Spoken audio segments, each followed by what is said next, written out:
Dan peristiwa pencurahan Roh Kudus itu Allah lakukan dalam tradisi, dalam budaya orang Yahudi pada saat itu yang bernama Pentakosta.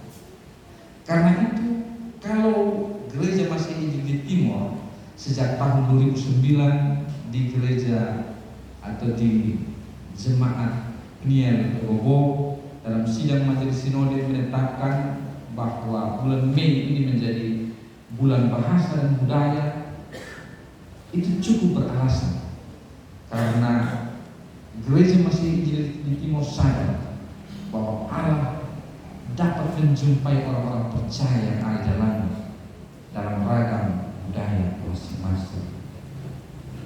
Bahwa di Gemit kita memang butuh keseragaman, tapi juga kita butuh yang namanya keragaman. Kita butuh keseragaman karena gereja masih Injil di Timor ini terdiri dari berbagai suku bangsa. Tapi pada saat yang sama, gereja kita ini mesti menghargai yang namanya keragaman. Karena kalau kita mau paksakan untuk seragam, tidak mungkin. Karena kita yang menjadi percaya ini datang dengan budaya kita masing-masing. Tidak bisa bilang suku ini bilang, oh ini Gemit karena dia pakai istilah bahasa atau kata Timor di situ, gereja masih di Timor, maka semua kita harus menggunakan budaya Timor dalam ini gereja. Tidak mungkin demikian.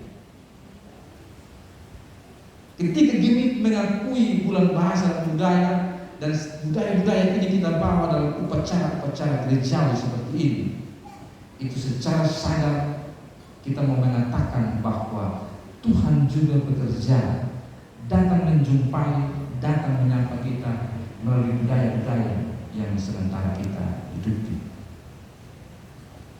Tentunya kita juga harus akui bahwa tidak semua budaya manusia itu dipakai untuk kemuliaan Tuhan.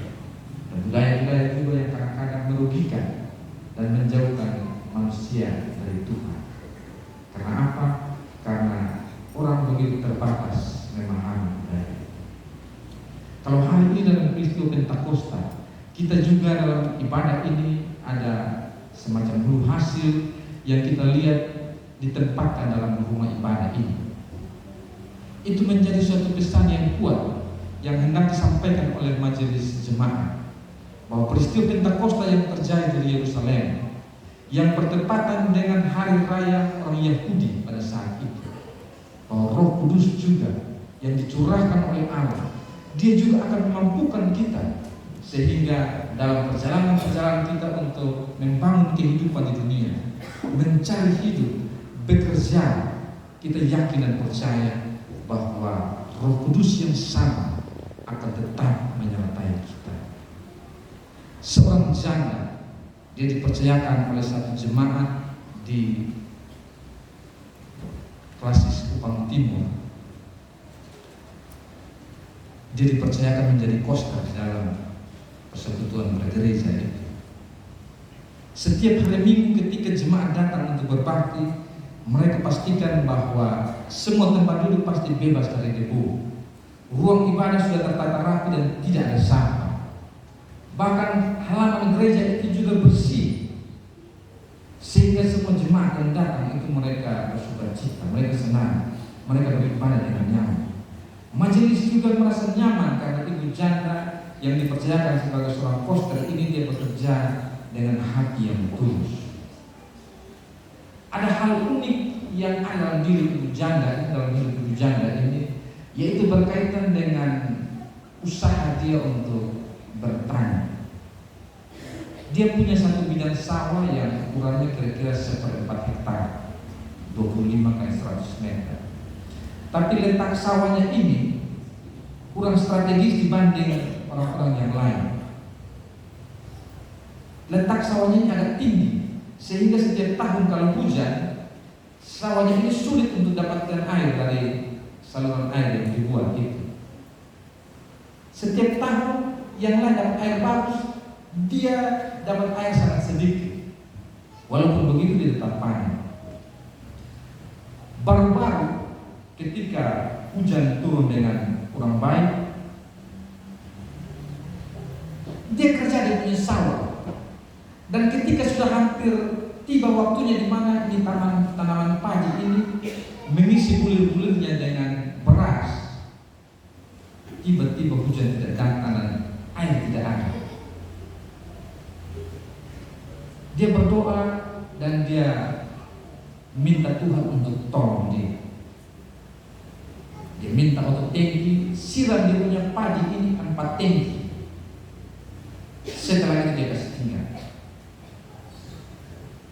Saat panen terjadi, pendeta yang melayani di situ heran. Oh, ini Mama Koster punya sawah ini luas sama dengan kami. Kami punya sawah ini air cukup bahkan lebih. Kami panen dapat 120 belek. Mama Koster punya juga 120 belek. Karena itu pendeta ini penasaran. Diam-diam dia pergi ke Mama Koster dan dia tanya, Mama kerja ke mana? Mama punya sawah, kita lihat air sudah betul, tapi Mama dapat padi banyak juga. Jadi Mama Koster senyum-senyum. Kemudian tolong kasih tahu saya dia punya rahasia apa, supaya tahun depan saya juga dapat padi atau banyak. Lalu Mama Koster ini mulai bercerita. Dia bilang, Pak Pendeta,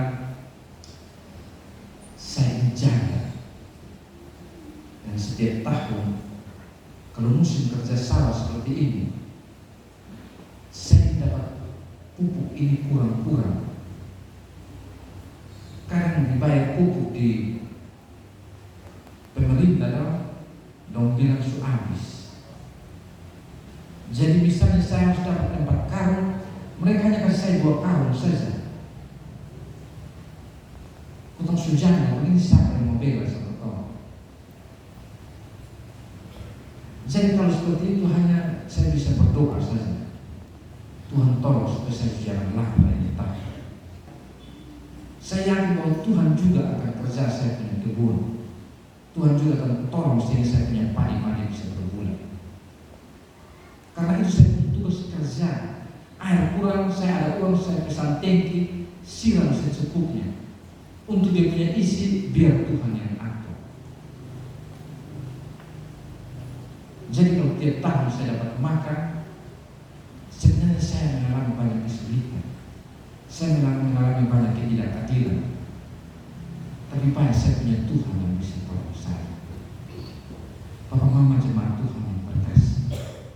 Koster itu memberikan kesaksian hidupnya kepada pendeta yang melayani di situ, bahwa betapa Tuhan juga datang bekerja menolong dia dalam hidup setiap hari.